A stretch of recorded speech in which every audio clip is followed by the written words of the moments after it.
sound you hear is the sound of an RB engine, the heart and soul of this Nissan R32. And for years, this car has been illegal in the US. But in 2014, this car turned 25 years old, which means it's legal for US imports. And oh man, we have been missing out on a lot.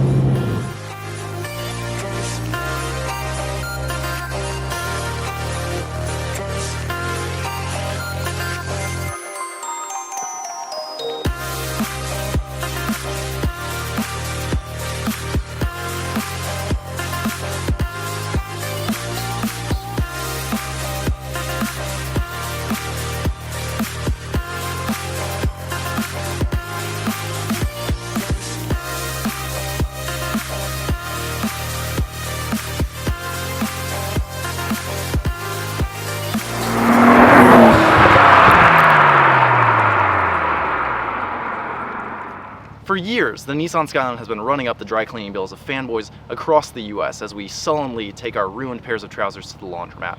Why, oh why, didn't Nissan just get these cars crash tested? Rumors abound as to why the car was never imported, with some going so far to say that US car makers blocked the car's importation because they didn't want the competition. Well, it's 25 years late, but the competition is here, boys. So, what's the first thing you should know about this coveted 1989 Nissan Skyline R32 GTR? Well, it's not a GTR, it's a GTS. The rear-wheel drive, four-door little brother to the all-wheel drive, two-door Godzilla. And thankfully for us, it's the GTS-T, which means it's turbo.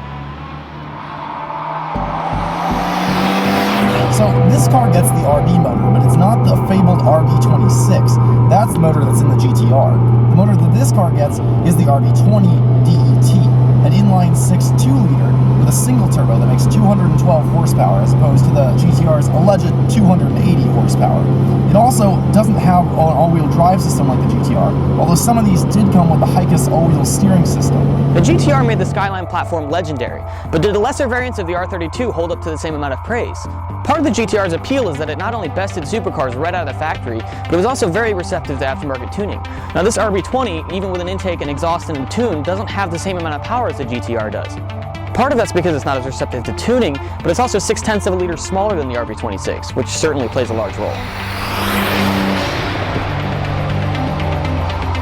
It's interesting, all I seem to hear is the sound of the turbo. I don't hear the engine, I don't hear the exhaust, I don't hear anything else.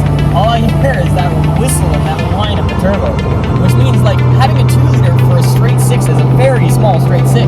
It leads you to wonder how much of the turbo is actually being used to push the car forward, just normally driving it.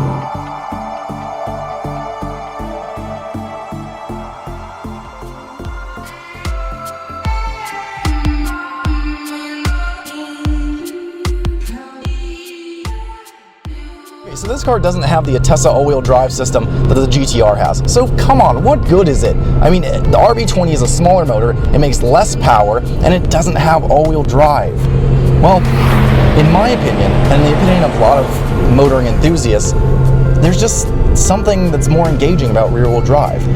You get more performance with all-wheel drive for sure, but rear-wheel drive is a little bit more pure. And not having the all-wheel drive system in the GTS makes it 300 pounds lighter than the GTR. The GTS is a ton of fun to toss around on the back road, and because it's no GTR, they can be had for significantly cheaper.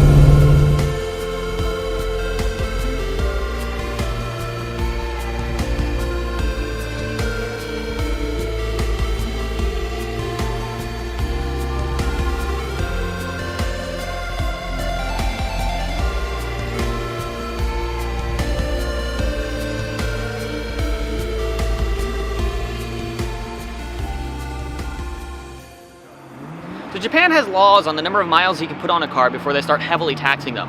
This means that it's very easy to find GTSs and GTRs with little miles on them, like 40 to 60,000. Expect to find a clean GTS for like 13 to 15 grand, and that's about half the price that GTRs go for.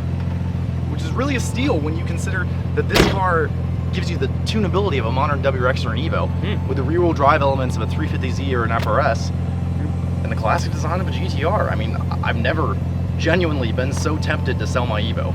That's a bold statement, then. It really is, dude. I love this car. I absolutely love it. What do you like better, the GTS or the GTR? I don't know. I have to drive a GTR first. Well, once we get a GTR, we can go drive that. But for now, let's drive the GTS. Dude, absolutely. Let's do it.